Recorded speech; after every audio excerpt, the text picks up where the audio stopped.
Well, we can talk now to Nawaf Al Thani. He's the director of the Gulf International Forum, as well as the former Qatari director of Defence Intelligence Operations. Hello to you, and thank you very much for giving us your time. Talking about the hostage negotiations, obviously the Qataris have a very important role in this. What are the complexities?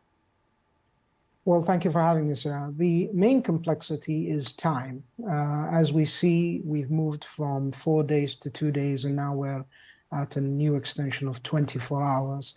And that makes any negotiation extremely difficult. Now, it has been successful.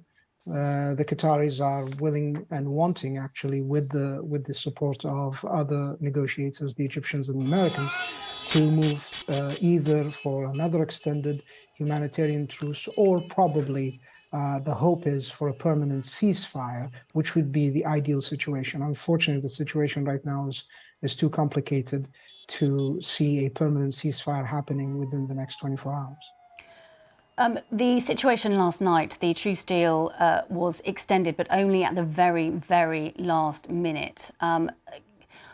Do you get a sense that it's that the more days that go by, the more complicated it is getting?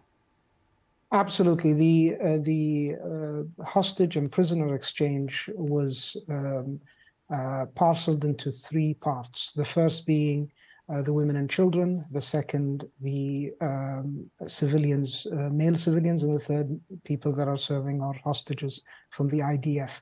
Now, with more time, it is naturally that you're going to end up either with no women and children hostages left for whatever reasons, or at the point where you have to look at other civilians or IDF.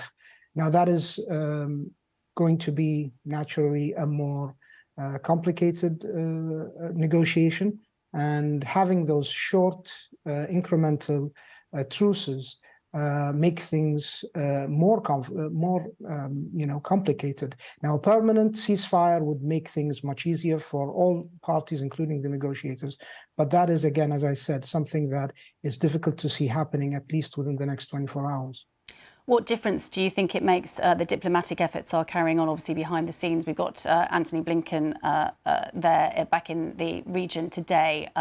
What difference does he make? How does he change the dynamic in terms of the negotiations with Qatar and with the rest of the countries trying to bring some sort of solution to this?